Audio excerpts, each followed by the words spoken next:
right, good morning. How are you doing? It's so good to see you. The show is Your World, and today is Wellness Wednesday. And as per usual, every single Wednesday, we talk about anything and everything, health, wellness, and everything in between, okay? So today is no different. Today we'll be tackling a conversation that, honestly, if you ask me, we don't talk about enough or ever at all, okay? And yet we have family members, we have friends, and we have people amongst us in the society who are struggling with the same. I am talking about lymphedema, okay? And today we'll be focusing on breaking the silence, understanding lymphedema and what exactly it is. What are some of the risk factors? Who is at risk of the same? And what are some of the treatment options that are available as far as lymphedema is concerned, okay? So you want to stick around until the end of the show. If you know someone who is actually struggling with this, and probably you want to ask a question either on their behalf or ask them to send in their questions, feel free to do so at NTV Kenya across, all bodies, how you can reach us on our digital platforms, either on X, on Facebook, on TikTok, on Instagram, it's at NTV Kenya. Or better yet, we have a new WhatsApp number as well, which will be down on your screen in just a second, so that you can either ask your question or just contribute to the discussion of the day. But remember, it's all about breaking the silence. Today, we're making noise as far as lymphedema is concerned, so that we pass as much awareness as possible. The WhatsApp number is 0769-590-762. That is the new WhatsApp number. So feel free to use it, okay? And let us know if you have any question. But we have a question for you, even as you prepare for your own question, okay? We have a question for you. And the question this morning is very simple. And we're asking you, what myths about health conditions need to be unlearned and why, okay? What myths about health conditions need to be unlearned and why? That is what we're asking you this morning. Like we said, at NTV Kenya or WhatsApp number is how you can reach us this morning. But my guests are already here. It's a full panel, this morning right here on Your World. And starting on my immediate left, we have Dr. Cedric Tumbo, who is a cardiothoracic and vascular surgeon. That's a mouthful, but thank you for making the time. Thank you very much. Good to see you right here on the show. Karibu sana. And then next to Dr. Cedric, we have Jane Wambui Kabera, who is a lymphedema patient, joining us this morning. Jane, karibu sana. Thank you for making the time. And also next to Jane, we have Salome Mukuhi Kabera, who is a caregiver to Jane. Karibuni sana. What's your relationship, sister? Yeah, you look alike. I'm Karibuni big sister. You're the big sister. Yeah. Oh, you want to take care of your younger sister, small the sister. born. Oh, Karibuni sana. Thank you for making the time. And last but not least, we have Dr. Janet Mao, who is a physiotherapist as well as a certified lymphedema therapist and a certified clinical instructor from Kenyatta National Hospital. Karibu sana. Where? Mouthful. Karibu ni. Thank you. It's so good to see you. Karibu ni sana. It's been a minute since we had a session together with you, so it's really, really good to see you again.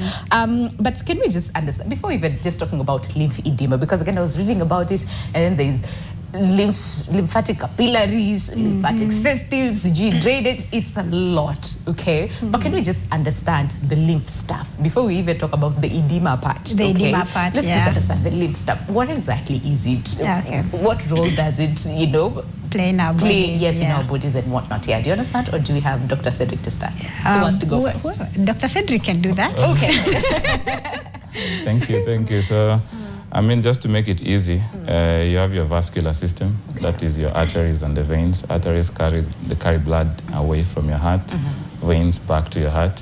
And then now you have an additional system called the lymphatic system, which mainly carries now the lymphatic fluid, which contains immune responders. It also carries away waste matters. So all this is basically assists your vascular system in carrying back everything back to the heart to be, let's say, purified and Okay. Yeah, so that is in the simplest form. In the simplest form. Okay. Dr. Janet, anything more to add in the same? Yeah, just what he said. Actually, the lymphatic system is part of the circulatory system, and the exchange happens at the capillary level. People know that we have the veins, which leads to venules, the small particles of venules, and then arteries, which we have arterioles. So in between we have capillaries, and that is where the exchange happens, where lymphatic system picks its purpose within the circulatory system. Okay. Yes. You know what, I was reading or I was listening to another YouTube conversation with the doctors, and we're talking about how is it the lymphatic system is part of immune system? Yes, it acts as the body's defense system because of the T cells of the body. They are within the lymphatic system. So it carries waste and toxins from the body, the plasma fluid, back to the circulatory system in cleansing. Yes. So and the lymph nodes. Okay. Yeah, you must have really read. You are a doctor now. Yeah. Dr. Cedric? I mean, lymph nodes are more just like stations of collections. And they also just help propagate now the fluid further. So they're sort of like checkpoint stations that you could have this waste matter collecting, but also just help in propagating now the waste or the lymph fluid back to the circulatory system. Okay, where are they located, those stations? So this will happen anywhere and mostly everywhere where you'll have your vascular system or now the blood carrying system. So you'll find them in your groin area mostly. You'd find them in your armpits. So commonly you'll have people swelling in the armpits. You'll find them in the neck regions. But they usually you'll find them accompanying your major blood vessels everywhere internally. But those are some of like the superficial systems that people can actually see. Okay. You know what, it's interesting when you say the groin area. Is it that the part where sometimes you hit your toe and then what usually happens? You feel it here and it's the same? It is. Okay. Well, that's now what happens in the part of the, body's defense system. Most of the time when you get tonsillitis, the nodes around this area, they get inflamed and then you're having pain. Also in the armpits, maybe if you get some wounds, then you see reactions of the nodes. You hit your toe, as you said, and then you get the groin pain. But we also have very many of them, even in the abdomen, almost all, the sternal area, all parts of the body. We have a lot of lymph nodes. Yes. Okay. It's interesting because us ladies were told in the morning when you wake up to avoid swelling and whatnot, drain. I don't know whether it's the same system or now that's a totally different system. It's just the same system. It's the same system. Yeah, it's okay. Okay, good. Higher. So then where does the edema come from? Okay, can we, because now we understand, the lymphatic system and, where they're stationed and whatnot. Yes. So lymphedema, what exactly is it and who's at risk of the same? Okay, so lymphedema is basically swelling, in layman's language. Swelling, elephantiasis is actually the advanced form of lymphedema, which most people call elephantiasis in the layman's language, even though it's still a medical term. So lymphedema is basically accumulation of fluid rich in protein in parts of the body. It happens mostly in the lower arm, the lower limbs and the upper limbs. Well, that's the legs and the upper extremities. It can also happen in the abdomen, in the, I think all parts of the body, basically, even in the face, in the head, in the skull, and all that. Now, this swelling happens when there's any compromise, as little as it is, to the lymphatic system. Whether there's infection to the lymph nodes, removal of the lymph nodes, if maybe it is a surgical procedure, if it's trauma, you are hit on something and then there's swelling and then there's so much fluid accumulating, then we are giving the lymph nodes and the lymphatic system excess of what it is used to taking in a normal day or in a normal activity. And we also have other causes, congenital. For some reason, you might find someone does not have lymphatic supply to a certain part of the body. Interesting. We can have either they are lacking the lymph nodes or the lymphatic vessels in that particular area. That is called congenital lymphedema. So aplasia is basically the miss out of that. And then we have hypoplasia, where we have narrowed narrowed lymphatic vessels. So when they are narrowed, then we're not going to have the fluid get back as it is supposed to do. Then we have lymphedema tada. So basically, I'm just like giving you the classification of primary and secondary lymphedema. So primary is that one which has congenital, the premature lymphedema, which happens commonly among teenage people, and then the tada, which comes up after the age of 30. So now when we have those things for good reasons, we do not know why someone would be born without lymphatic supply in one area of the body. That might be genetic or things like those. Then now we start having fluid accumulation. The one that happens between the, day 1 of birth to 2 years is what we call congenital. From 2 years to the age of 30 is what we call premature or precox. And the one which happens from 30 years and above is what we call lymphedema tada. Now the secondary causes classification is where we know what is causing our edema. Maybe a patient has had cancer, they've done mastectomy or any other cancer-related surgery, they remove some lymph nodes because of the condition, maybe as a result of any other surgical procedures, trauma, infections like cellulitis, vascular insufficiencies like the venous insufficiencies and all that. Okay. Yes. All right. We'll come back and understand more on the causes and because now when you say that, I'm like, then that means we're all at risk of lymphedema. We have some people who are more at risk as compared to the others, right? Yeah. We'll come back and address that in just a second, but let's speak to Jane.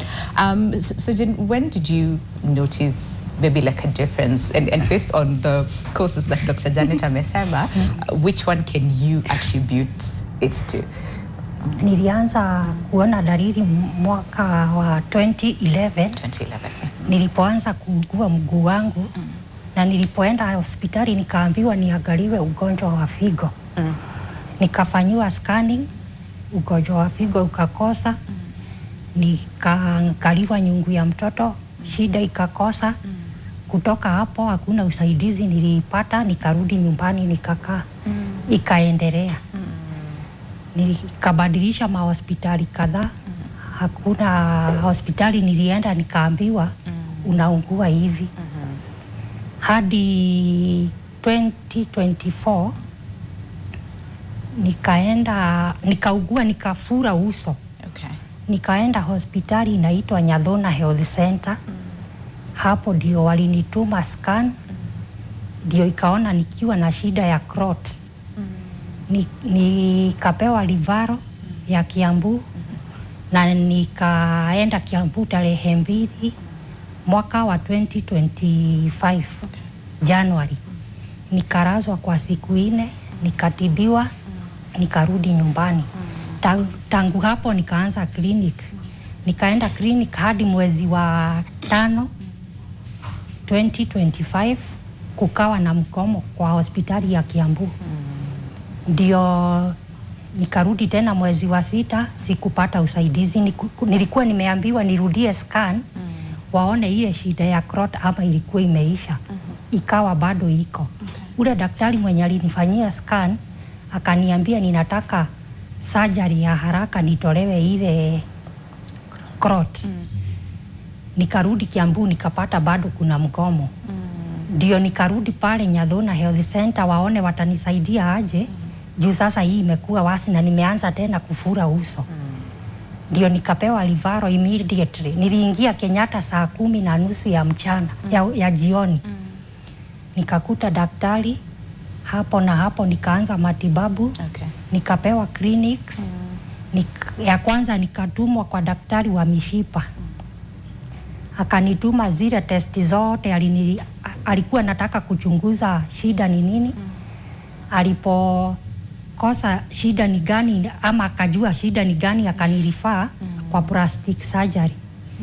Plastic surgery ndio akanirifaa kwa Dr. Janet. Oh, I see. Sasa hapo hiyo mwendo ndio nimepata usaidizi na nikaona ile mgomo ya Kiambu ilikuwa usaidizi kwangu. Hata kama ilifinyilia mwingine, pande yangu ilikuwa usaidizi. Juu huko ndio nimeenda nikaelewa hii ni ugonjwa gani. Hata mara ya kwanza niliuliza daktari, sasa hii mguu unaona kama itarudi kuwa mguu? Sasa nilikuwa nimeona ni mwisho wangu. So ilikuwa imefura kabisa hii time yote hadi kwanza sasa kutoka huo mwezi wa 7 nianza sasa clinic Kenyatta. Ndio ikafura sana. Uchungu ikakuwa mingi. Nikagojeka hata spinal cord. Kuinama ni shida. Uchungu ni mingi. Na kwanza hakuna watu walikuwa wanajua mimi ni mgonjwa. Vile mguu ilianza kufura, nilivaa nguo mrefu ya kuficha miguu. Juu sasa usaidizi imekosa. Nimetembea kwingi. Nimeenda hata kwa Dr. Awur kuona ama anaweza nisaidia ipone juu sasa wengine wanasema ni kurogwa. Tukakosana na shosho yangu. Juu sasa nilijua shosho anajua chenye kilikuwa kinanisumbua juu kuna wakati aliitisha mbuzi ndio ile ugonjwa iishe. Haikutoka. Okay. Sasa mimi shosho alikufa kama hatuongeangi na yeye juu nilijua anajua chenye inanikula na hataki kukusaidia. Oh wow. Salome, tuongee nawe kidogo before we go on a break. And just based on that, right? So unaona sister yako anaumia, ameanza tu kufura mguu, hatujui nini, anaenda hospitali, hakuna mtu anasema what exactly shida iko wapi. Hebu tuambie tu hiyo period, ulikuwa na yeye, ulikuwa wapi, and you know what was that like for you? Kusema kweli venye amesema tulianzana na yeye kutoka 2011. Sasa ndio tulikuwa tumeona mguu yake imeanza kuwa kubwa. Sasa si unaona tunaendaga kuomba usaidizi kwa watu wengine.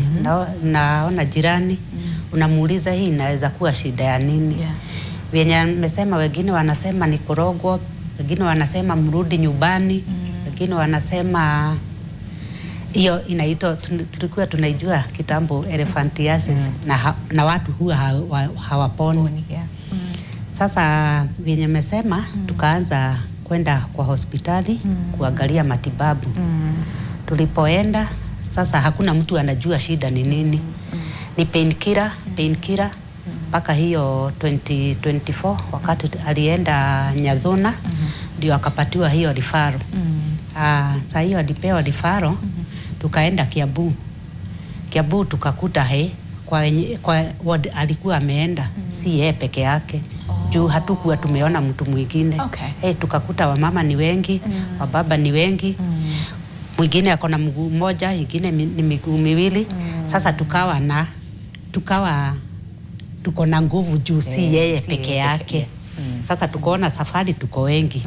Akatibiwa huko kwa siku 4 ndio akapewa ruhusa akatoka.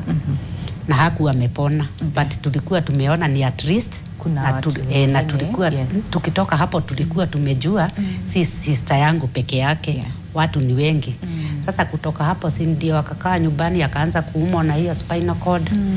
Sasa na hiyo clot, sasa hiyo clot tulikuwa tunajali juu na semekana ikipanda juu mtu ana haraka. Najua hiyo mentality ya gishagi lazima ukue na uoga. Unaogopa, it's true. Lakini tulikuwa tunaomba tu Mungu atusaidie.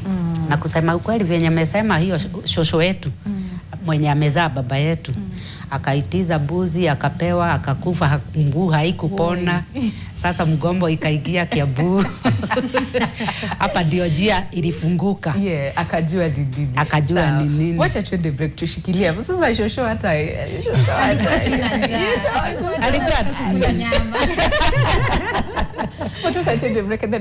But it's true because a lot of the times we hear these things. Kitu kidogo, huyu amerogwa, huyu alifanya. So we end up blaming other people. And yet hakuna kitu wamefanya. And I think that is why this conversation this morning is very important. So watch our trend break and then we'll come back. We'll unpack a lot of things that Jane and Salome have talked about. But also just go through your feedback as well on the question that we're asking you this morning. And like we said, get in touch with us on our WhatsApp number, which will be on the screen in just a second. But what myths about health conditions need to be unlearned and why? Okay, we'll come back and go through your feedback and as well as answer your questions on the topic of discussion this morning. So we'll see you after the break. Welcome back to the show. 32 minutes past the hour. The conversation today on Wellness Wednesday is on lymphedema. And again, like we said, this is one of those conditions that we hardly talk about, and yet it continues to affect so many people amongst us, in our families, in our friends, just amongst us in our society. And most of the time we tend to stigmatize instead of asking what could be the issue and how best can we help as a people. So today we're making notes, like I said, as far as lymphedema is concerned, and just getting to understand what exactly is it, who is at risk, and what are some of the treatment options that are available. And also, is treatment available here in the country? Because most of us, especially as Kenyans, we tend to think lazima tuende nje, tuende tupande ndege tukatafute matibabu, but we have available treatments right here in the country. So that is what we're focusing on. And like we said, if you have any question on lymphedema or you want to contribute to the discussion this morning at NTV Kenya across all bodies, how you can reach us on our digital platforms or make use of our WhatsApp of our WhatsApp number, which will be down on your screen in just a second. Or better yet, give us a call and let's get to hear your story or your question as far as lymphedema is concerned. Or 769-590-762 is how you can reach us on WhatsApp.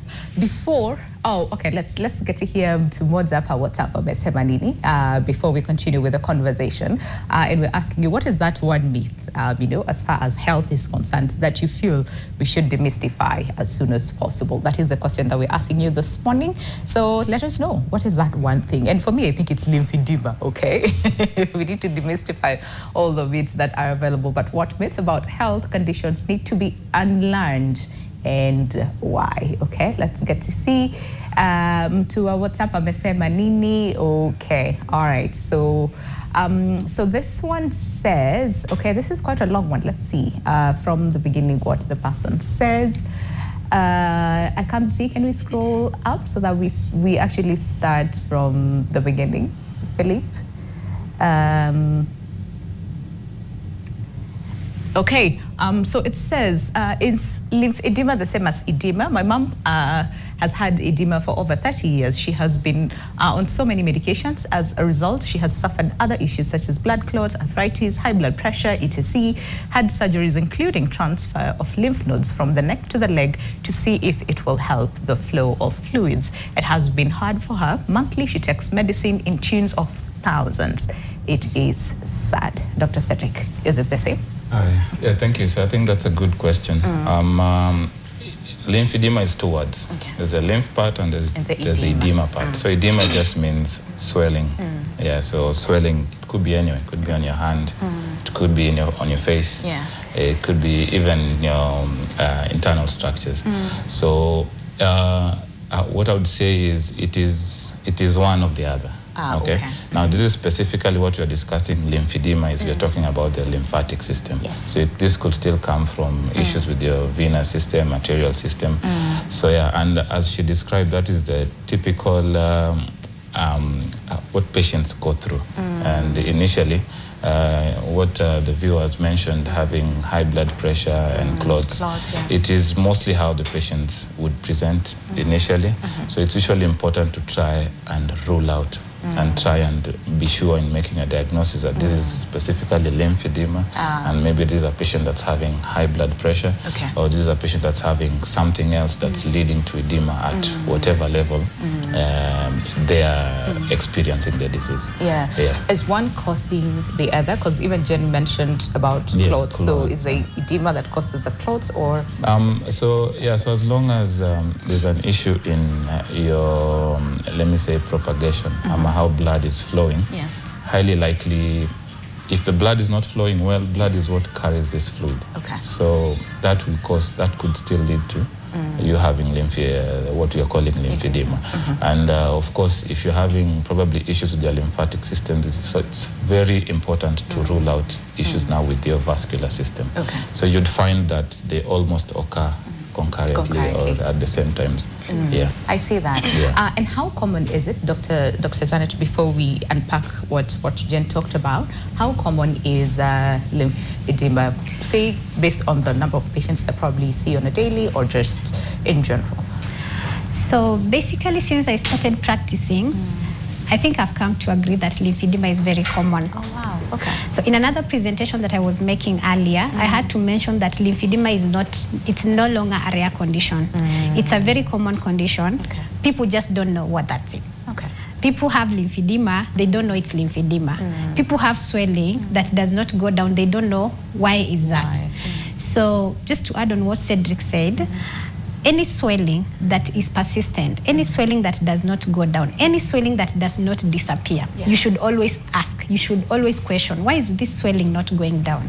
You've probably not experienced those things before, and especially if it is a young kid or the elderly, then the people around them, especially the caregivers, they should be able to identify that this is not something normal. This does not look normal to me because one, it's swelling and it's not going down. The other point is it might be swelling, it goes down, it comes back after 2 days, it swells again, goes down, one night, in the morning it's up, at night it goes down. So it's something that keeps on. So lymphedema doesn't just start Now here we are, lymphedema, I'm coming, swelling. Okay.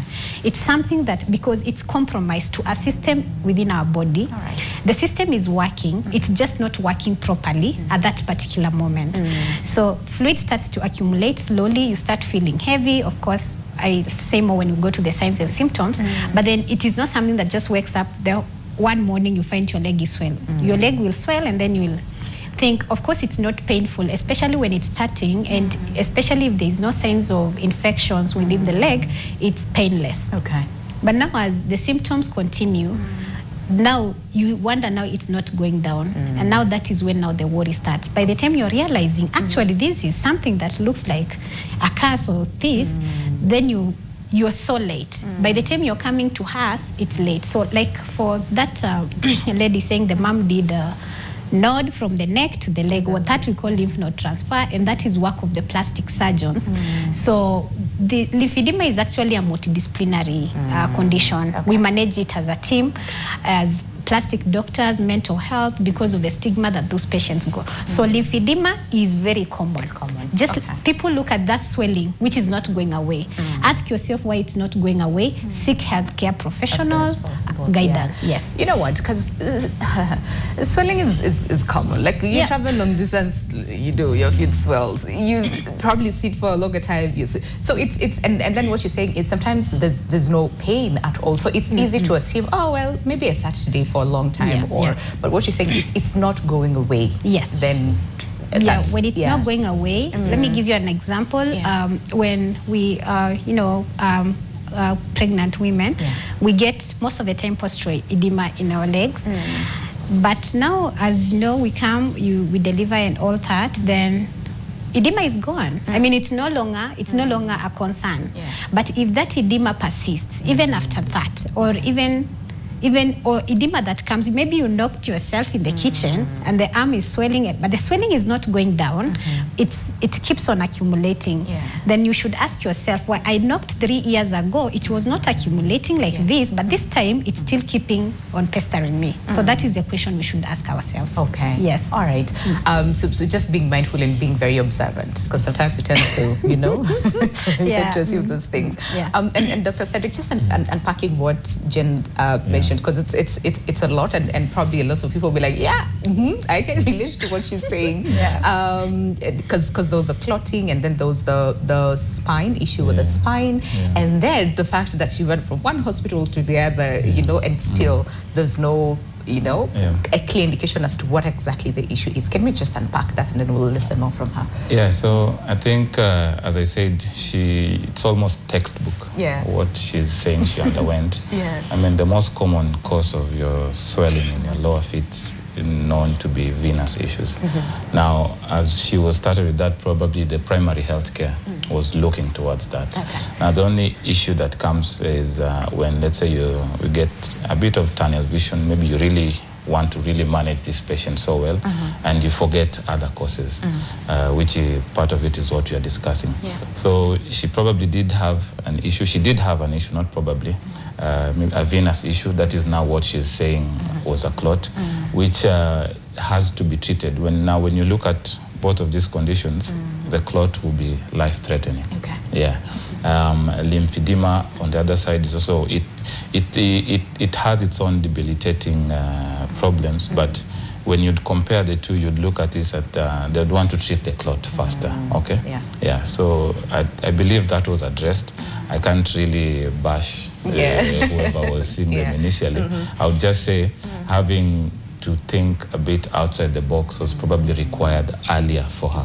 Because I will discuss this. The staging of the disease affects your management.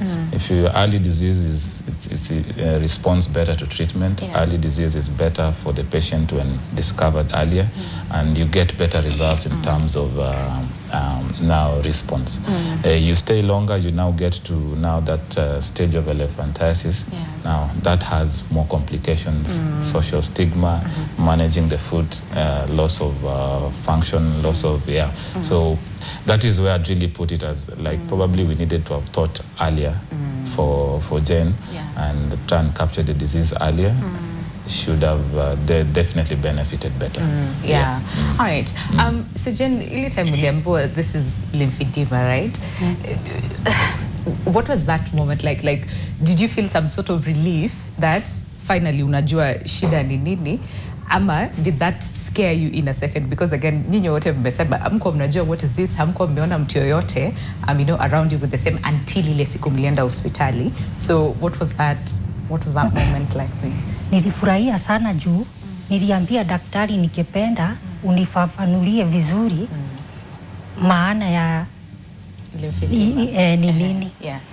Ni daktari mzuri juu alikubali kunisikiza na kunieleza vizuri mahali shida inatokanga na ikawa furaha kwangu juu afadhali utumie pesa mingi ujue chenye unatibiwa kuliko kushida unaendaka hospitali na ujui unatibiwa nini. So kwangu nilifurahia ndio nianze mwendo nikijua mahali naelekea. Okay. So lisema ni mguu mmoja ndio ulikuwa umefura. Lakini baada ya kuanza kutibiwa hii moja nayo hii kashuti. So daktari akaanza kutibu zote mbili. Vile aliona hii imeanza yote akaanza pamoja. Okay. All right. Na saa hii imeenda vizuri na nimeona mabadiliko. Okay. All right. And Salome, also just to speak to what Jen is saying, tuelewe tu like how the fact that moja ilianza and then nyingine ikakuja, ni nini haka wanaweza kufanya, ni nini like you really needed to come in at least umsaidie, like ilimu affect aje just the fact that both legs sasa zimeswa. Sasa saa hiyo alikuwa ameadmitiwa Kiambu, the other one haikuwa na shida. Sasa matibabu ilipoanza akaanza kuona hii ingine imefura. Hapa tukasema hapa si pazuri. Sasa walipogoma ndio tukuja kwa Janet akatuambia first time si kukuja, si kumleta, lakini the second one nilikuja. Nikauliza daktari, na hii kwani mguu itapona? Akaniambia hii mguu itapona. Sasa saa hiyo alikuwa peke yake. Sasa si alikuwa na inua ndio aiwekelee kwa kitanda ndio aitibu. Nikamwambia nikusaidia, akaniambia hapana. Hii hata ninaweza, hii hata si kubwa. Hii nitachukua peke yangu. Kuna ingine tunachukua hata tukiwa madaktari watatu. Sasa nikamuuliza, na hii ingine juu imeanza itapona? Akaniambia sasa tutaanza zote pamoja. Lakini sasa kwa wakati huo alikuwa na shida ya kuinama. Ilipoanza kushika hii ingine alikuwa na shida ya spine ilianza. Ilianza shida ya spine na tena hakuwa anafanya kazi, alikuwa tu anataka kukaa juu anachoka, mara nyingi anakaa anachoka. Lakini tulipoanza hiyo safari ya kutimbiwa sasa alikuwa anaendelea polepole, anajikaza. Jeni alikuwa anamwambia sister daktari, yes. Alikuwa anamwambia ni lazima ujikaze ndio tu endelee kutibu na utapona. Sasa vyenye alikuwa anatuambia mtapona. Sasa tukaona tuko pahali yenye tunafaa kuwa na kweli itapona. Sasa wakati siko kila siku akienda namwambia hiyo picha unapigwa unitumie nione vile unaendelea. Na ana progress vizuri.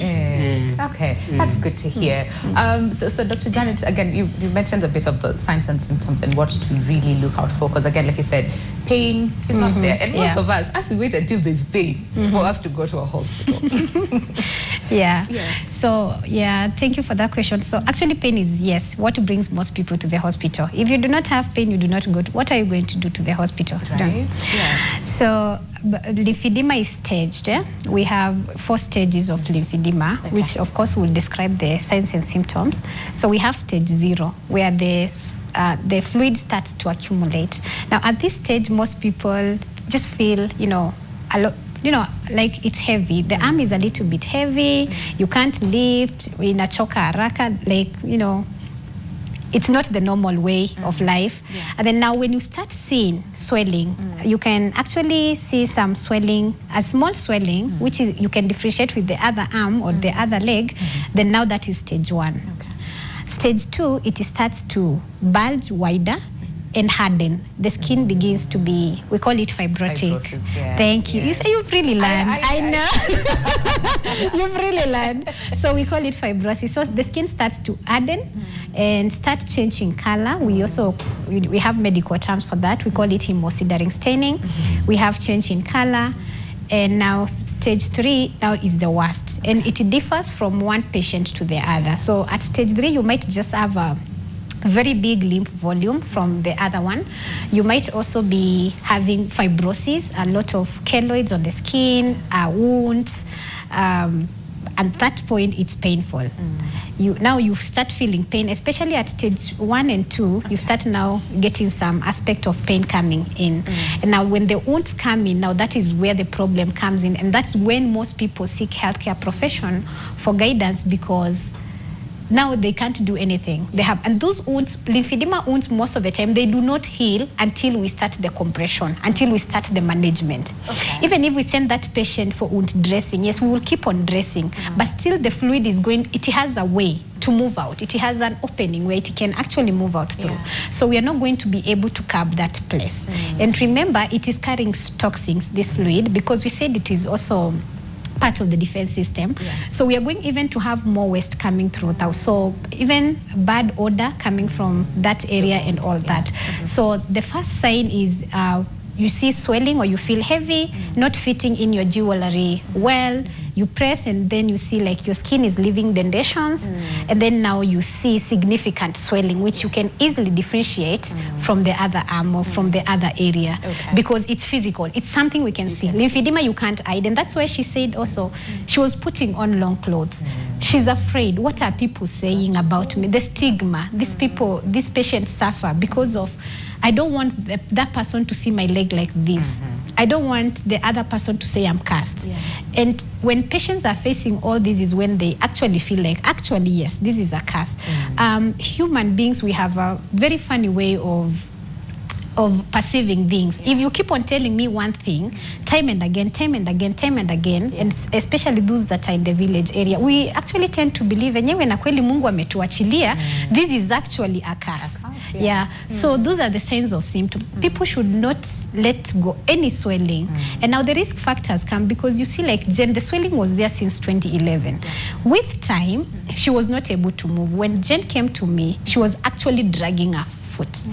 The left leg, she could not lift up. Alikuwa anavuta chini. Right now she's able to walk. She could not fit in a shoe. How will you fit in a shoe with a very swollen limb?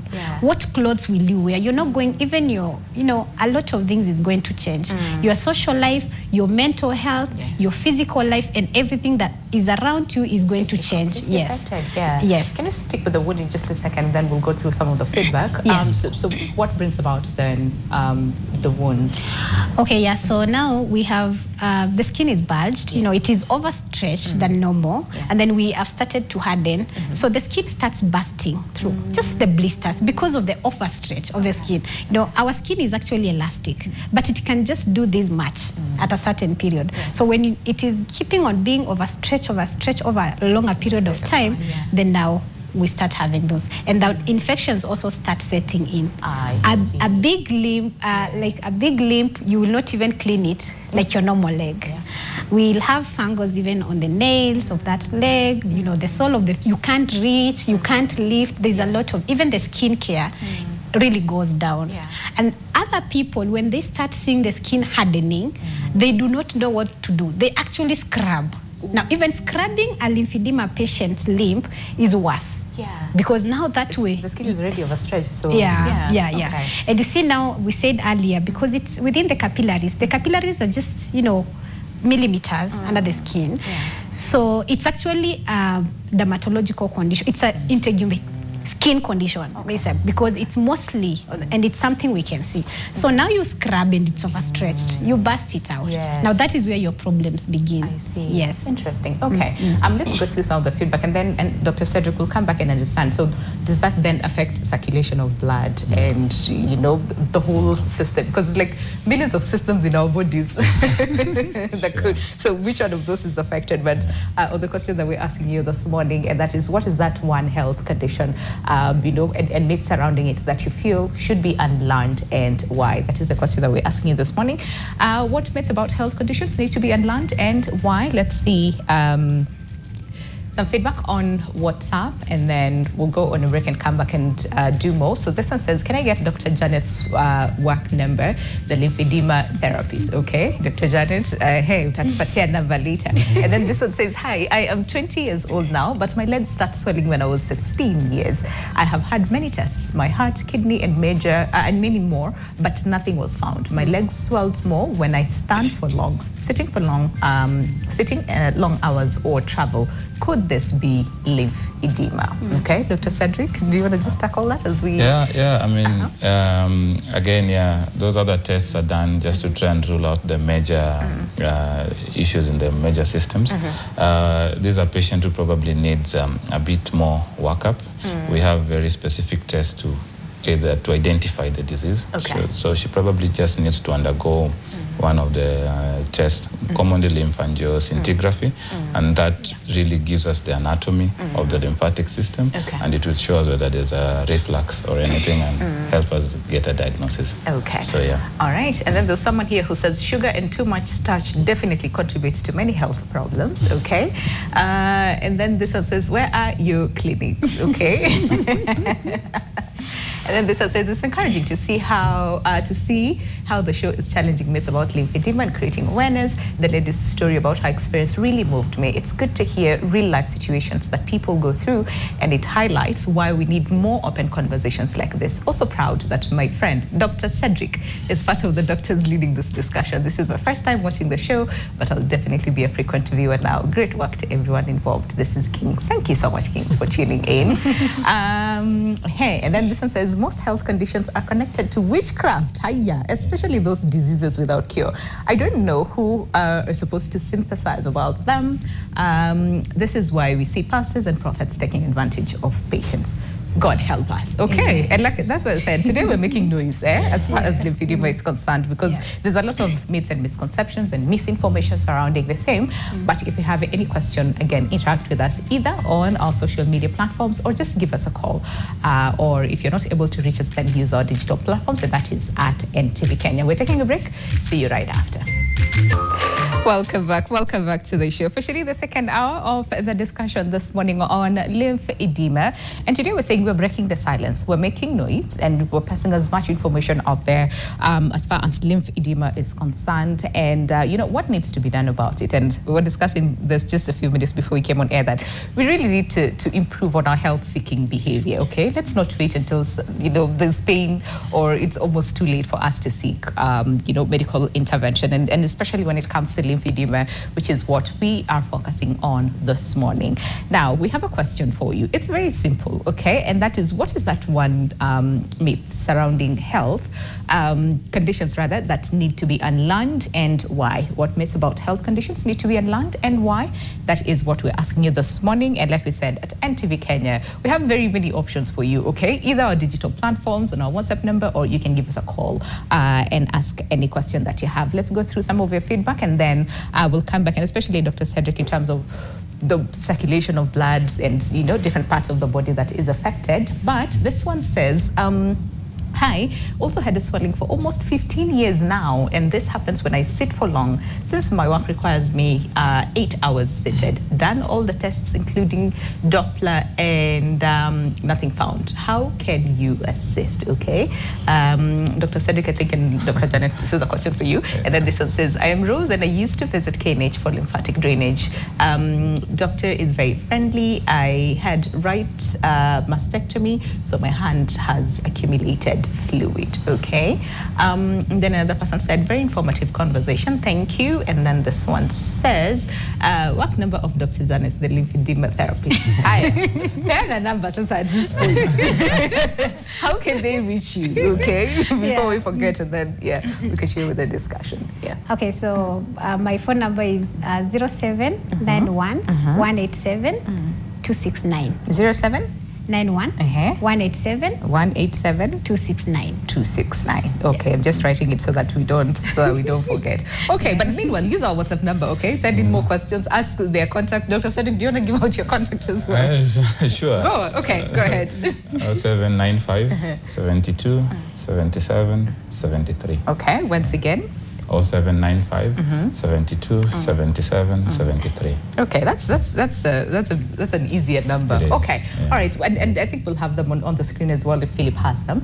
But can we talk about then circulation and if it is affected in any way and what could be the repercussion of that?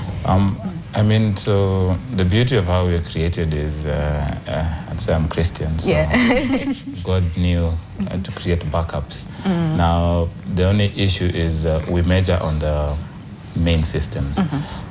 So one thing I would say, luckily for our patients, the lymphedema patients, majority of them, the tests that they'll undergo will make sure that they measure. The lymphatic system is a major system. So I'd say that the critical systems are working. So that means your arterial system is working and your venous system is working. Okay. As I said, arteries, they carry blood away from the heart. Yeah. The veins will bring back blood. Now, the only issue comes, we have an issue with the lymphatic system, which you said is an additional system. Yeah. The immune system, what is carrying waste back. So now, when this swelling continues, what is associated with it is what brings about issues. The patient won't be moving. A majority of them will be seated, just as you have a picture here. Yeah. Now, this predisposes to, again, those blood clots, which, again, as you said, very critical. Yeah. These patients, again, what happens is if the blood, if they're not moving, blood won't move, they're going to have issues. The other issue is the underlying problem. What is causing? What is causing this lymphedema?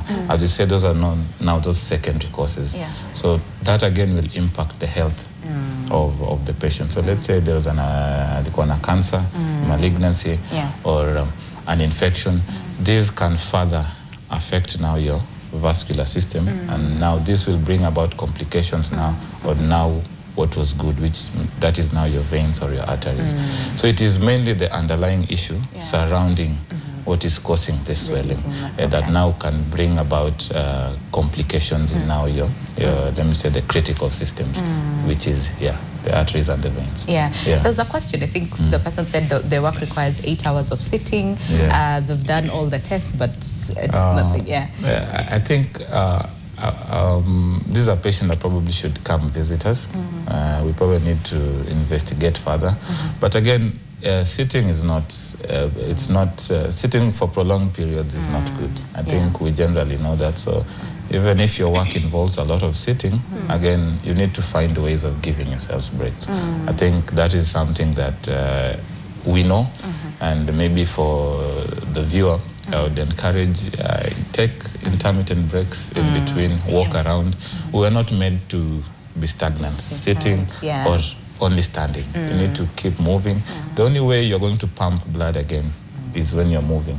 Your feet help in pumping blood, so you need to keep moving. I see. All right, did we tackle the people who are more at risk? Because like we said, we're all at risk at this point, right? Of lymphedema, but we have more people who are at risk. Was I reading or again listening to her, and they said just being a woman is a risk. And I don't know why. It's like women, we never catch a break. I don't know whether that's true or not, but Okay, not really women. Let's give a break on the women.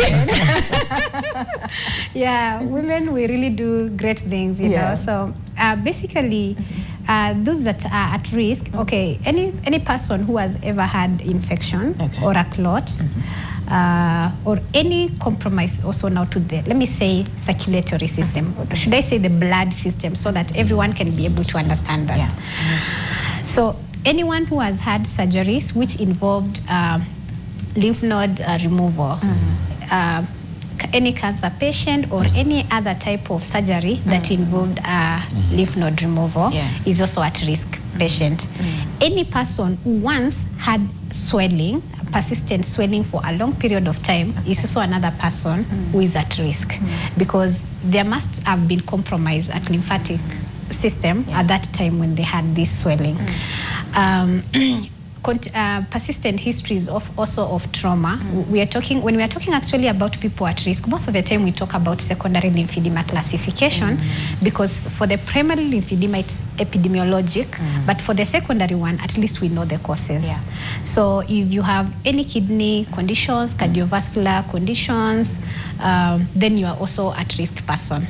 Yes. Any previous injuries in a lymph node area, it doesn't need to be necessarily, maybe you injured your groin at some point. I think that really rotates so much under Dr. Cedric, stab wounds. I don't want to make it look like traumatizing our audience, but you've had a stab wound somewhere, then we are going to compromise. Anything that had caused you to have swelling in the previous, you are actually at risk. Yes. Okay. Yeah. And maybe add on to that.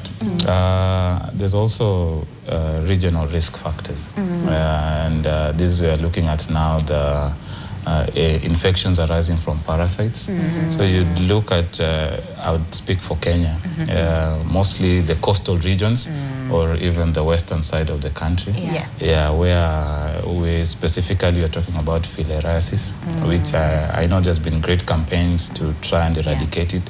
So that is one risk factor. So depending on the region where you are, there's another disease called podoconiosis, which is now related to bare feet walking in red volcanic soils. That will also, that is a risk factor.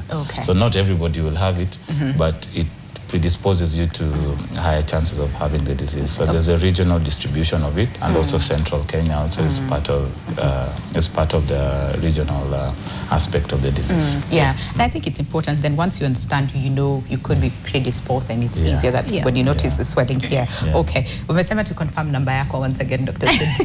Kama ilipotea nikienda sijui wapi. 0795 72 77 73. 73. Yeah. Okay, yeah, it's a lot of sevens, quite easy. Okay, all right. So Jane, umeenda hospitali, finally umejua shida iko wapi. Okay, hebu sasa tuambie treatment, ile daktari alisema nini tutafanya hii na hii, like what does treatment really look like for you? Sasa niliingia kwa Dr. Janet, alinielezea mambo ya kufanya drainage. Ndio mwili sasa ninamuulizanga maswali yenye sielewi, na ni mzuri kwangu juu ananijibu na ananipeleka hadi nielewe vile anataka kusema. Sasa yenye sielewi ananiambianga na kikwetu ni gai igusie mai. Inamaanisha nini? Inamaanisha thyroid, nikifanya drainage thyroid zinakubali kupeleka maji. So hata nikiwa nyumbani juu alinionyesha vile drainage inafanyangwa. Pia mimi napenda kufanya juu ninapenda mwili yangu sasa irudi sawa kwa haraka.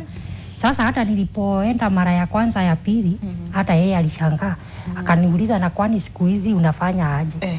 Nikamwambia, si ulinifundisha kufanya drainage. So ninafanyanga drainage sana na exercise. Good. Okay. So your drainage unafanya aje? Are there things that you probably unatumia kusaidia with the drainage, ama your process inakaje? Alinionyesha kwa mwili, kila kwa pati ya mwili, mahali ninafaa niguze, ndio mwili kubali kufanya drainage. Sasa vile sina kazi nafanya, mara mingi huwa nafanya hiyo drainage na exercise zenye nitaweza. Salome, I'm sure at some point hata unakuja unamsaidia kidogo, unafanya drainage and what not, right? Kwa drainage namwambia afanye venye amefunzwa. Kwa exercise azidi kufanya exercise. Juu siku ya kwanza tulipoenda, sasa tukaambiwa sasa ni nzuri atakuwa akifanya exercise. Akaambiwa alale ndio afikie Nils. Nikaambia daktari, kweli huyu kweli anaweza fanya? Naona kweli kama anaweza fanya na kufikia hivyo. Akaniambia yeye atafanya. Akatuachilia hapo, akatuambia nikute kama amefikisha kichwa wapi, kwa magoti. Nikamwambia sasa tulipoachwa wawili, nikamwambia ni lazima ukubali vyenye daktari anasema. Anasema mpaka kichwa kwa magoti. We jaribu tu. Sasa alikuwa naenda pole pole. Nikamwambia sasa uko karibu. Sasa alipofikia nikamwambia hata usitoke hapo. Sasa alikuwa ananiambia anachoka kwa mgongo. Sasa nikasema vile tumeambiwa exercise na afikishe kwa mgongo, hiyo kauchungu anasikia ni njia ya kupona sasa. Inafikia sasa juu anasikia anachoka na ana stress ndio anasikia uchungu, sasa ni njia ya kupona. Sasa kitu namkumbushanga kila asubuhi exercise. Exercise na yeye drain nasema hiyo ako juu. Na sisi na mimi kwa exercise namwambia utie bidii ya exercise. Oh, that's good. And thank you for mentioning the spine, because I had forgotten about it. Dr. Cedric probably like with the injury or something to the spine. I think she did mention that. Most probably these are now let me say concomitant or rather diseases evolving that could be related to, could not be related to. Yeah, so it's probably something she just had based on probably age, or history of maybe diseases earlier. But you won't really tie it down to the lymphedema aspect of it. These are just, let's say, other factors that are coming in.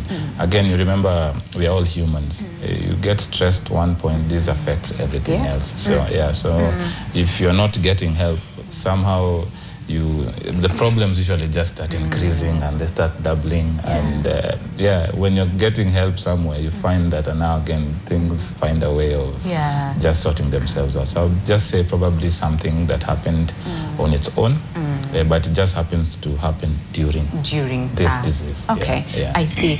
And Dr. Janet, so the different staging and the different types, primary and secondary, right? Yes. So is treatment then informed based on this too, or what exactly informs the kind of treatment that you do? The treatment is based on the stages. Okay. Yeah. Well, when a patient comes at stage 0, remember they're just feeling heavy. Okay, so like Jen said earlier, we do manual lymphatic drainage. It's manual as it is. Of course we have ways to compress and keep that fluid pumped, because when you're something that Dr. Cedric mentioned earlier, when you're not active, even your muscle pump is not active, and that is one way to return blood to our heart. So when a patient is at stage 0, it's easy to manage, and actually that is reversible, or should I say preventable? Because if we start managing it initially, when you start feeling heavy, when you start feeling like you're not fitting into your bangles or your jewelry, then I think we can redirect that fluid to any other drainage watershed without affecting your normal activity, and without even bringing in the swelling, like without the swelling going higher. So every stage, now when we are at stage 2 and stage 3, as Jen has said, now, Jen, when she came to me, she had the spine problem. Now remember, I am your certified lymphedema therapist here is a physiotherapist. So I move, I am movement person. So as much as exercise is so important in our daily-to-daily life, it's also very important to these patients. Now, a patient who could not even lift her leg, you do not expect us to be having even good working mechanics, even to whatever activity she was doing at her home. We had to manage the back as well. So even as we were doing those stretches exercises, before now we advance to the exercises for the lower limbs. If I only do the compression, and we do not do exercise, we're not going to do anything. Also, these patients, you've seen that mass limp. We bandage. We have a lot of lagging skin tissue after the swelling has gone down. If we do not do exercises, we do not firm that skin. I have to send that patient back to the plastic doctors so that they find a way to take away that excess skin tissue. So we're going to be sending the patient back. Those that, actually we cannot bring it back, especially when the limbs are so big, we send them back to the plastic doctors. But if we can firm the skin with exercise so that the swelling does not come back again, then that is what we do. So we do compression at stage 1 and early stage 2, but from stage 2B and stage 3, we do compression bandaging. We have an active phase of treatment where we do multi-layer lymphedema bandaging. and we do daily for like 10 sessions, or we can do alternate days depending. Like most of my patients actually come from very far across the world. I treat patients from Kitale, Eldoret, and they do not have relatives in Nairobi. So they have to travel overnight, they get treatment, and then they have to go back. So a patient who is coming from Eldoret, you cannot have them staying with, unless now we admit that patient. Okay, you're admitted now for lymphedema management in the ward, and that means we are going to stop their daily activities. Also, I do not want that patient sleeping. When we admit patients in the ward, they are in a hotel. They do not want to move. Daktari alisema nilale. Daktari alisema nipumzike. Even they will call everyone saying how admitted, how sick they are. Unajua ile mguu ilifanya hata nikaadmitiwa. And then they start taking it like really a big deal. Well, the point is not that, I'm not saying they shouldn't take it as a big deal, because this is something that leads to disability. The point is, I want this person active. So I will send you back to Eldoret. What do you do? I farm now. I want you to continue farming. What do you do? I teach. I want you back in school. What do you do? I'm a student. I want you back in class. So I want them to continue with their daily activities as we do the management. So when it is now, very far, and a patient cannot come every day, I only give we keep the bandages on the patient for at least 5 days. Okay. We cannot keep more than a week because tumefunga mguu, unaona. So these different stages, you see now stage 1 is easy for me, for every healthcare professional, and even for the patient themselves. So if someone knows early and they come to us, it's something that can be prevented. We can move this condition from late stage management to early care within the country. So that is something that they need to understand, that the worse it is, even the more difficult, the more time you're going to spend in the facility, the more money, the more, it costs, it costs a lot, the caregivers, yourself, and everyone around you. So early management, of course, reduces costs. We don't have money. But also we also ease these patients' life. Exercise is very critical. We do elevation, we do even mobility exercises in the gym, like we actually have a particular class for these patients who suffer from lymphedema. So these patients, they come and I put them together. Also, there's peer empowerment, because I want you to see, this one, she came and it is going down. Or I have this condition, I have this condition, so that way they can encourage each other. And also you can know you are not alone in Eldoret. We have someone from Mombasa, we have another one from Meru, and this is something that can actually be managed. Yes. Okay. So when it comes to, again, like you said, depending on the staging, right, and the course. Yes. But at the same time, because it's bandaging that you use mostly. Yes. But there are other things. I've seen machines. Yes, we have pneumatic pumps. We have pneumatic pumps that we use also for. Okay, so. Can I classify these and say we have the intensive phase of treatment for advanced stages and the maintenance phase. So the compression bandaging is actually the intensive phase of care. The bandaging, wound dressing, if they have wounds, skin care, and manual lymphatic drainage. We usually call it combined decongestive therapy, which has 2 stages. Now we have the maintenance phase where we have the pneumatic pump and the compression gamuts. So once we have finished bandaging this patient at stage 3, we have reduced the lymph volume either to the other level, to the other lymph's volume, or close to that, depending on what we achieve. Then we put that patient on compression gamuts. They put on compression stocking, they continue with leg skin care, and they continue with the manual drainage. But they will still come to the facility as compared to a patient at stage 1 whom we manage. We taught them lymphatic drainage, we put a sleeve on them, and they can be able to drain sufficiently without the swelling coming on. Okay. Yes. All right. And then, like you said, it's a multidisciplinary. It affects the person as a whole. These patients, they need nutritional advice because remember, we are working on something that is physical. It's health. We need nutrition. We need vascular doctors. I will not see a patient if Dr. Cedric has not sent that patient to do a Doppler test, because I don't want to dislodge a clot which will lead to death. I will not see a patient who I know can benefit from the plastic doctors, or I don't want to keep a patient with myself who I know after bandaging the skin is still lagging there, it's not going anywhere. I have to send the patient back. The other patient who need lymph node transfer, especially those who do not have supply in a certain region, or they have absentia of lymph node in a particular area of the body, they need to do the lymph node transfer. Because as much as we do the edema, we manage this physical signs, and the patient is happy, very happy, but then we still don't have drainage in that particular area. That has to be taken care of. Now, what they need most is mental health. Mental health, sometimes it's actually underrated. Now, especially for this particular patient. The questions I get, even the question Jen asked me, and the question that every patient asks me is, nitapona. And there's nothing as difficult, especially when I finished school, people would ask me, nitapona. But now I want you to understand that lymphedema is manageable, but we do not have a definite cure. That is something that we need to, say it. White and black, tunaweza manage, but we don't have a medication unless now we continue on doing research, maybe with time to tell. We can, But now, this patient, you have to tell them, this is something that we do this and this and this. Yes, we can reduce the symptoms for you.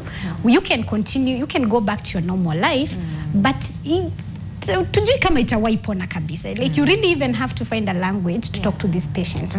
So they need a lot of counseling.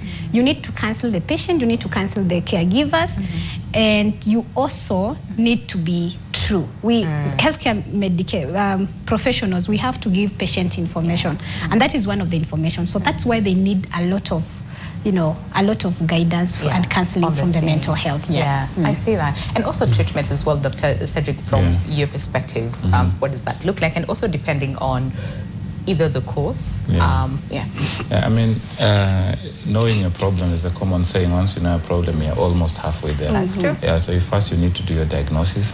That involves, you brought about the issue of cost.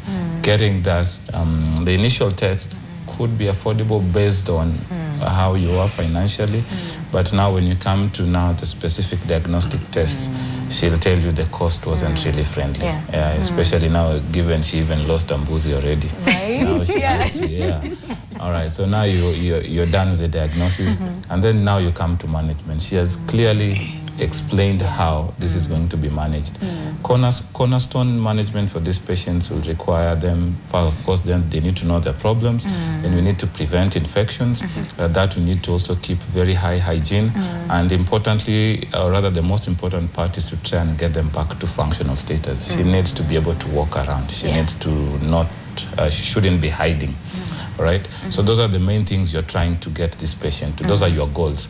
So the cost of these bandages, the cost of this treatment, she'll probably expound further, but I can tell you it's not very easy for them. Coverage with insurance, it's almost non-existent. You're going to have to dig from your pockets. So it's quite and then remember, it's a journey. This is not a headache that I give you a painkiller. And then that's it. In the next 2 minutes, you're good. It's a long-term process. So combining all that, the cost effect of it. We're not even speaking about the psychological effect of it. It's quite big, and I think thanks to awarenesses like this, this is a disease that is going to be looked at, and we find ways of making it easier for patients. For the patients. And even the caregivers as well, because I also want to hear from Salome in terms of the most challenging part of being a caregiver. But we're due for a break. Then when we come back, we'd also want to address then from a healthcare perspective and healthcare professionals and just the healthcare system in the country, what do we feel needs to be done to at least, again, like you said, make it easier for the patients? Because even one of the viewers who sent in their feedback on WhatsApp, they said, is it the parent who spends thousands of shillings in a week really just to manage this? So there's so much to come on the other side. Keep sending in your questions and your feedback as well on the question of the day, and that is, what is that one myth as far as healthcare conditions that you feel we need to unlearn, and why? We'll come back from the break and address more on the same, so just stay with us. All right, welcome back.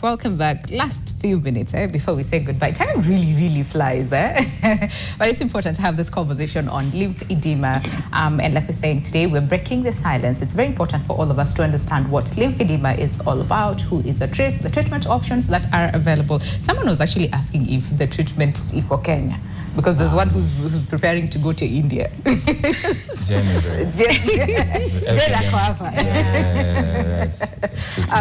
So for those of us who think, I need to travel, no. We have some of the best specialists who are here in the country to really help you out. But the question that we're asking you this morning is, what myths about health conditions need to be unlearned and why? As we prepare for the ones on WhatsApp, Awuni Kinywa Mesemba, this is on Facebook, who says, chemotherapy heals cancer.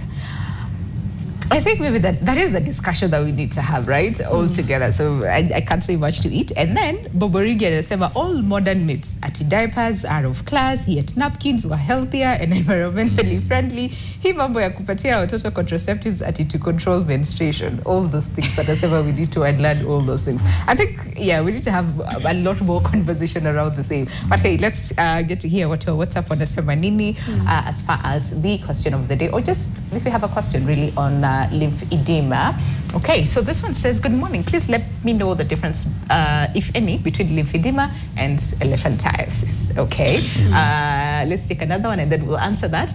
This one says, last year my aunt was under Dr. Janet's care during a very difficult time when she said, when she had lymphedema. Seeing her today, you would never easily tell which leg was affected. Kudos to Dr. Janet and the entire panel for creating much needed awareness about lymphedema. More shows and discussions to make noise on these conditions are truly needed. Thank you so much. And then this one says, KNH, where Dr. Janet works, physiotherapy outpatient, attends to lymphedema patients and clients are welcome. And then it says, kindly remind clients with these symptoms to come to be attended at KNH. Uy, ni nani? Dixon Oku. Uy, anawaka KNH. Yeah. That's my boss. Oh, okay. Hi, bossy. Hi, bossy. Wamesema mwende KNH. That's my boss. Watu waende KNH wakati. Yeah. But there was a question, right? Can we answer that and then we'll address? Yeah. To take it. Yeah, it's okay. So actually, when I started defining, I think I said lymphedema, I said swelling, and I said elephantiasis. That is what people call it. And I also said that elephantiasis is a medical term as well. Now, elephantiasis is the advanced form in their research of lymphedema. Now, especially with lymphatic filariasis, they call it LF, which was addressed being, we have actually guidelines for the LF by the WHO. So lymphedema stage 0, 1, 2, 3, and I said that stage 3 is different and presents different for different persons, for different patients. So elephantiasis is actually stage 3 lymphedema. But however, because of now the filarial worms, it explicits more, more scary symptoms, I would say, with, the fibrosis, the keloids, the smell, the wounds, and all that. Yeah. And when they take that medication, dithylcarbamazine, or I think ivermectin as well, we're not really sure that, okay, you know what happens actually in lymphatic filariasis? I think I would really want to explain this a bit more. Yeah. The mosquito is actually our intermediate transmitter here. So mosquito feeds on, the filarial worms. And then when they, inject that, when they sting you, let me say that, ikikuja ikuimbie, inakusting. Now they deposit the larva in you. So we have microfilary in your lymphatic system. That is where it multiplies, I think, because of the environment and the nature of the lymph fluid. And millions of them are produced there and they block the lymphatic channels. So we have no drainage. And it gets really bad. Even we lose skin sensation. Mguu iko but haiko. Haina sensation, you don't feel. It's like, it's not even alive. Let me try and choose that word. So now that elephantiasis is actually lymphedema. It's only the advanced form of it. I think that leg should be. This is elephantiasis, but this is just one form of elephantiasis. There are other legs which are really massive. I'm sure people have seen it. When I was growing up, in my village, we had this lady also with that, massive leg. And you know what we used to be told? Kuna mnyama with me, I don't know what we call that mnyama. That mwiba hiyo mnyama. Oh gosh, yeah, porcupine. Yes, when you get time, that mwiba. The leg looks. So we used to run away when we see those animals because now, so everyone believed that this woman is suffering because of this is what happened. But just a few years back, like 2 years, not even. 2 years ago, my uncle also now developed, and I went home, to visit. And I was like, no, this is my uncle. I'm not going to leave you here. But remember, I am not allowed to practice outside the facility because I'm a medical practitioner. But this is not like a first aid I'm giving. I am actually managing something that I am certified. So I had to buy the kit and we managed. And everyone was like, actually, this something can heal. When I went last Christmas to my church at home, there was a lady, I just, in the church, so that's why I'm saying it's very common. It's just that we don't know. So those days, if I saw someone with a swollen limb, elephantiasis, as we used to call it, I won't say this is lymphedema, and I don't know that this is something manageable. So, but right now, if I see someone with lymphedema within my reach, I want to help that patient so that it doesn't get worse. So I called my mom, I said, do you know this lady, you're in the church together? Mom told her, I told her, I want you to reach out to this lady and tell her that I can manage her. And I want her to come to the hospital. So those are the things that we have to look at before you just say, I don't want now people saying elephantiasis.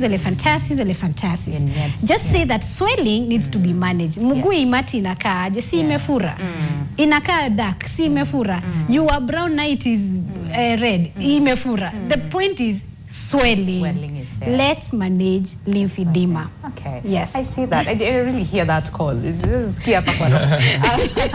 maybe just an addition to it. I know we usually use very hard terms. Elephantiasis is simply the skin, it's big, looks like an elephant skin. That is where all that, the description part of it. So as she stated, it's just a stage in the disease that has really evolved.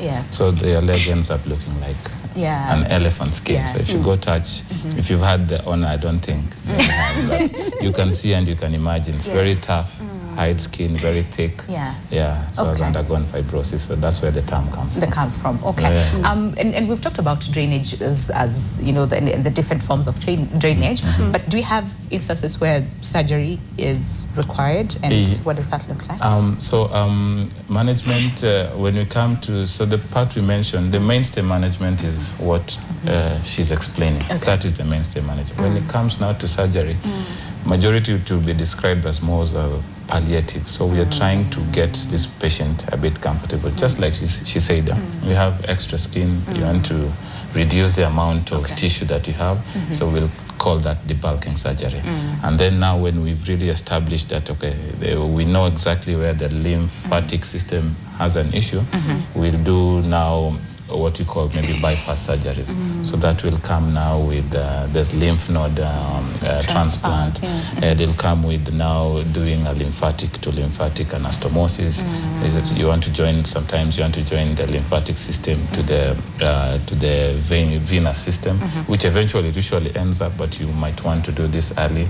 And then there are also some microsurgical surgeries or mental flaps and stuff that are carried out, and they're done in Kenyatta. And you can find these services. Okay. And then for cancers as well, is lymphedema probably like preventable because, and especially after the treatment? Now, that comes now with especially, we said one of the most common secondary causes was cancer. Now, when you say prevent, the issue with this thing is these lymphatic vessels are everywhere. So it can either be blocked by the cancer, or as earlier explained, during this surgery, you want to take away as much cancerous tissue as possible. So we eventually usually take away the lymph nodes. Now when you do that, remember this is a system on its own. It was made for a specific purpose. So when we take out that system of, let's say, the hand or something in the abdomen, we've disrupted the system. There is no flow. Yeah. So it is what we call a collateral of management of the cancer. So that is the overview of it. I don't know if, it's neither here. Neither here or there. Yeah. No, it's understandable. And then very briefly before we speak to Jane, because we've talked about the limbs mostly, but we also have, others from the hand. So I don't know whether one can lead to the other, because we've seen other people with just lymphedema probably on one hand and or on one leg. So I don't know whether the disruption of the lymphatic system could lead to yes, most commonly, especially now with the lower extremities, if we have compromise, we have compromise on the right side. Yes. The right side of the groin. We have lymphatic vessels in the abdomen and lymph nodes, and also on the left side. So with continued accumulation, that's why most of the time you see, like Jen's case and other most patients, what they display, that the compromise continues. So if we redirect that fluid, and it's not all going all the way to the ducts and go back to the heart, then we are also going to have, because these are also getting compromised, it can actually, start to develop. But those are just few cases. Most of the time, it is on this leg. That leg continues to burst and burst and burst and burst out. So yes, sometimes it can do, because it's compromised. Remember, it's where we have the compromise to the lymphatic system. But, and again, if you have injury, if you had lymphedema here, and then you happen sometime you get injury on this leg, then yes, you're going to have lymphedema on both arms.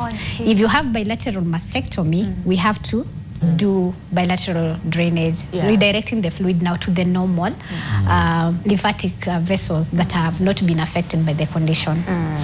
And on what you had asked Dr. Cedric earlier about cancer patient, yes, those that come early, I want to repeat the term early here, as early as today or as early as the next second. Those that come early, we can be able to prevent it. And sometimes it also depends. I see patients with even advanced stages of cancer, stage 4, and we try to manage it. And it doesn't show signs of actually accumulating fluid, because once you start managing, then you redirect fluid to the normal, the normal lymphatic vessels. Now remember, cancer stage 4 has already metastatized. So since it has already spread, we are of course going to have more compromise to the lymphatic system. But still, we can drain it. We can avoid it from swelling. But now when the swelling has already started setting in, it is a little bit difficult. Oh, I see. Yes. Okay, that's why I think Dr. Cedric says, Depends, So Jane, you're better now. Unasema exercises, you try your best. Drainage unafanya religiously. So how many times in a week or maybe in a day unafanya drainage? Ninafanyanga mara 3 kwa siku. Wakati niko nyumbani na wakati nimeenda kwa daktari, na yeye ananisaidia. Na yeye ananifanyia drainage. Exercise tunaendanga gym. Oh wow, ukiwa hospitali. Hospitali. Tukiwa sasa tuna kikundi ya watu wenye hii tuko na wao, tunaenda pamoja. Kuna darasa ya asubuhi tunaendanga gym. Ndio tunapeana nguvu ya hii safari, juu sio rahisi. Na mahali mtu anaweza kushikilia, mwingine anamshikilia juu, wengine unapata mtu alishindwa kununua hizi bidhaa za kutibu, za kufunga. Ni bei kali sana. So msiposhikana, msaidiane, unapata umeremewa tu na safari. Okay, and that's good to hear. So ukianza ulikuwa unaenda kuona Dr. Janet mara ngapi kwa wiki, na saa hii unaenda kuona, like, kuna improvement umeona? Kuna improvement juu nimetoka kwa mara 3 nikakuja kwa mara 2. Sasa naelekea kwa mara 1. Yay, that's good. That's really, really good. Alafu tuambie a little bit about the cost, and probably Salome you can also chime into this, because again tumesikia hata one of our viewers pia amesema it is not cheap. So what was it like in terms of ukiangalia tu cost ile umetumia na bado unaendelea kutumia, and what is the most expensive part management? Nilipoingia kwa Dr. Janet, tulikaa chini na yeye akaniambia, my dear, Sasa uongee na watu vizuri. Tengeneza WhatsApp group. Juu hii safari inataka pesa. Na unajua ni vizuri kuambiwa mbele ndio uweze kung'ang'ana na hii safari. Kitu ingine scan.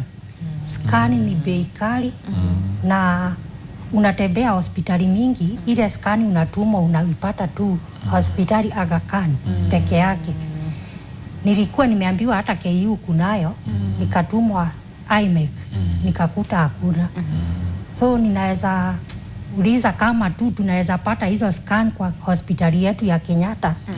Juu imesimama na sisi na tumejua kuna tiba. Angalau hizi vitu ziletwe kwa hospitali.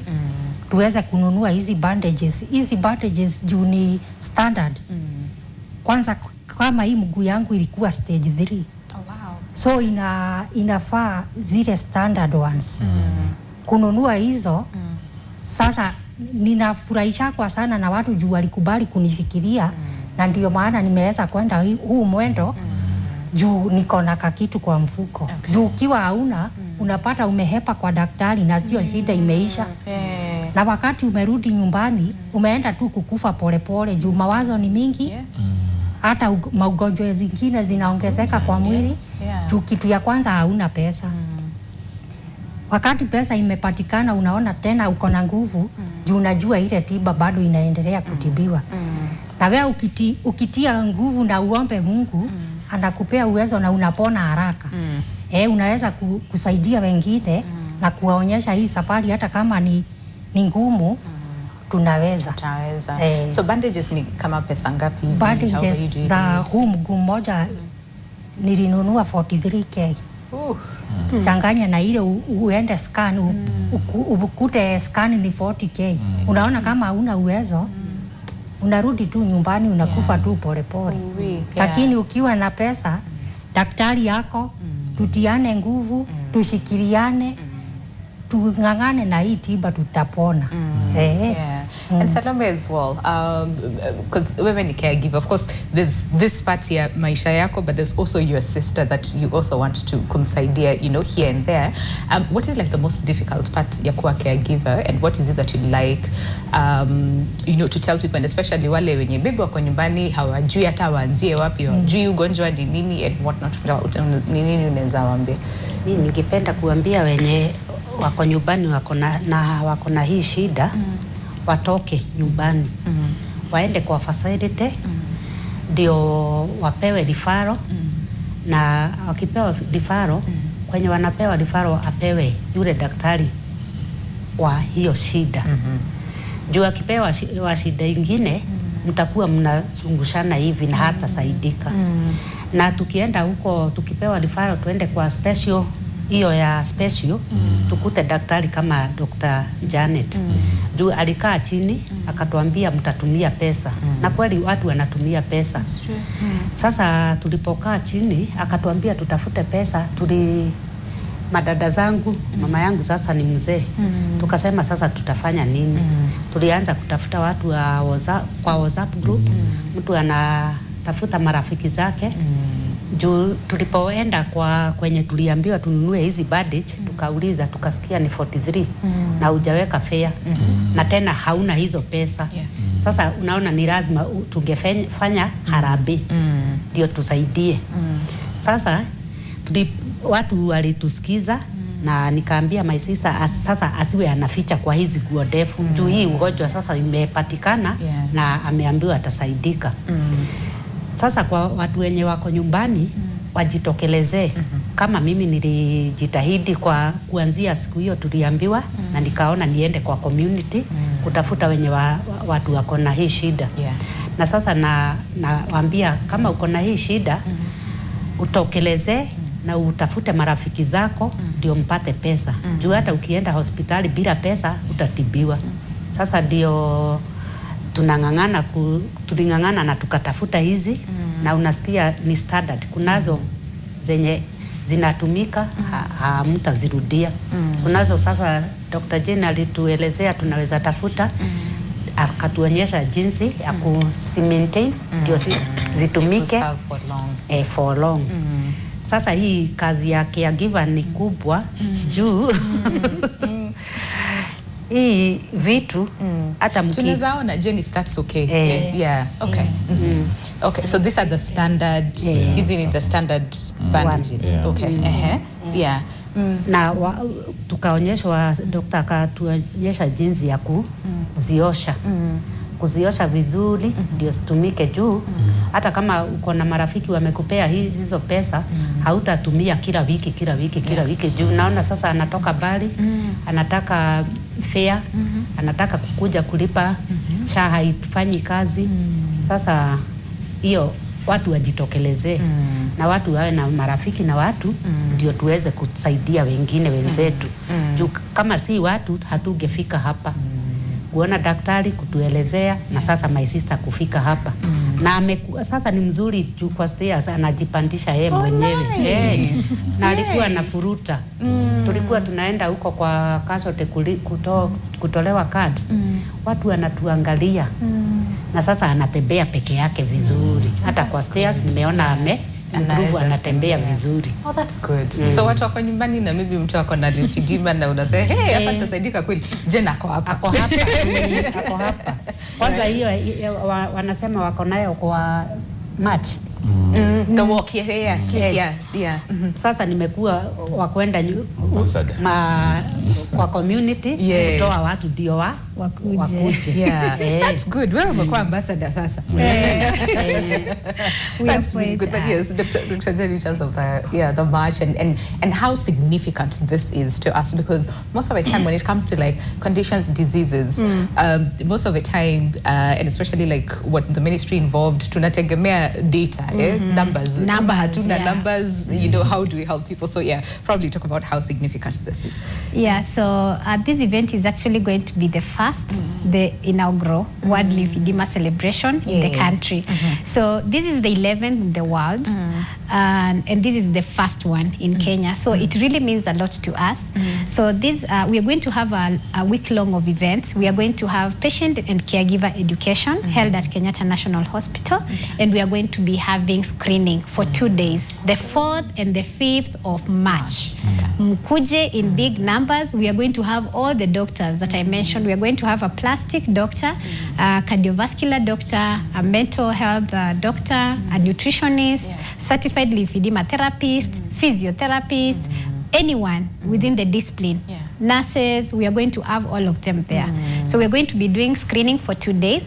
And then on the 6th of March is the day, the inaugural day. So this day we are going to have an awareness walk. We are going to paint the streets blue. That is the color code for lymphedema. Oh, so I was not too far. You are not too far. Yeah, so we're going to paint the streets blue this day. We're going to have an awareness walk.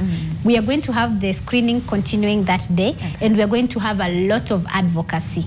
Advocacy talks. We have bodies that have backed us, like the Physiotherapy Council of Kenya, the Kenya Society of Physiotherapists, Kenyatta National Hospital, the management. They are going to be, you know, there, and probably other bigger figures in the country. So this is a national, we want to take lymphedema at a national step, because it has really been neglected for a long time. Actually, like the lymphatic filariasis is under the neglected tropical conditions, but other lymphatic disorders and cancer-related lymphedema is nowhere mentioned, even in the cancer guidelines. So this now is our step that we are taking to create awareness and advocacy. We say no more suffering to lymphedema. Watu wakuje, it is manageable. Yes. That's a good thing. And Dr. Cedric, what more then do we need to do, and not just as a people or from the patients or you know, from healthcare professionals, but as a country, you know, as a healthcare system, what needs to change? You know, metuambia scan, machines I think maybe 2 or 3 points. So we need more people like Ching, Doc, and that is, so we need more training in that aspect. Our nuclear medicine is in expansion, so we probably need that, because whatever we are talking about, that lymphoangioscintigraphy falls under that department. So we need these machines to be working. And then I think finally that comes down to policies that, because eventually everybody can't be treated in Nairobi. That's true. We have to take it back to those grassroots gishagi, she said. So we need people, and we need to break it down and take it down to levels where she doesn't need to be using transport. Yes, and even the regions like you talked about, which are more endemic. So I would say those are the three things that I think if we get them up, even up to 50%, would make a great impact on our lives as Kenyans. And I mean the whole region generally. I see that. And Jane is, going through this journey, and for you, first of all, to be here today, Aki asante sana. Thank you for coming.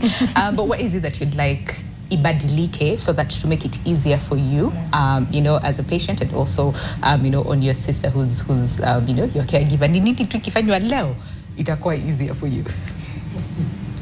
Kitu yenye itakuwa easier kwangu na kwa mwingine ni kama hizi bidhaa zinaweza letwa kwa hospitali, angalau bei inaweza kuwa chini kiasi, na kila mtu aweze kujinunulia hata bila kurudi kwa community kuomba usaidizi. Juu sasa kama kwangu ndio ikuwe nyepesi, ilibidi ile mguu nilikuwa nimeficha, sasa nifunue watu waone ile ninaungu.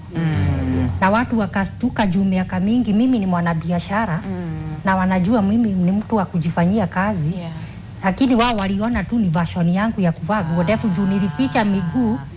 Na kumbe ni shida nimeficha. Sasa tuombe Mungu kama hospitali yetu inaweza leta hizo scans ziwe available kwa hospitali, hizi bandages tuweze kujinunulia ndio jane ikuwe rahisi. I see that. Salome, very quickly, like 10 seconds. Ni kifanywa tu leo, it will be easier for you as a caregiver. As a caregiver, ningependa serikali iangalie watu wako mashinani. Juu unaweza jitokelezea, na ukijitokelezea hata huna hizo pesa, hata huna hizo, hujui unaweza endea wapi. Sasa watupe kwa hospitali zenye ziko karibu, hizi za chini na hizi za juu. Ndio hata mtu wa mbali, hata asiwe anatoka mbali kama Mombasa, kama Eldoret, all the way to Kenyatta. Akipata hapo kwa karibu, atakuwa amesaidika. Thank you, Salome. Haya, wacha tusome one feedback and then Dr. Janet forget in response to the same. Huyu anasema, hello, my mom got stroke, maybe in 2017. Stroke, okay. And then she got paralyzed on one side of her body, and from that until now, her leg on the paralyzed side is always swelling. Shida inaweza kuwa nini? Akifanywa tests, hakuna shida yoyote. Please help. Dr. Janet, very quickly, in like 10 seconds, if you can respond to that. So this is common with stroke patients. I am a certified lymphedema therapist. We have stroke specialists. So they manage the rehabilitative bit of that patient. I manage the swelling part. So we manage as they continue with the rehabilitation. Yes. I see that. But asanteni sana for coming. Thank you so much. This has been such an informative conversation. We learn every day. I have learned a lot personally on the conversation today. So thank you so much, Dr. Janet, Dr. Cedric, Salome, and Jane as well for coming. But if you have more questions, please send them our way, and then we'll forward them to the doctors. But you also have their numbers, okay? So make use of that. Have yourselves a lovely day. I'll see you tomorrow right here on Your World. Same time, same place. My name is Winnie Lubembe. God bless, and see you tomorrow. Goodbye.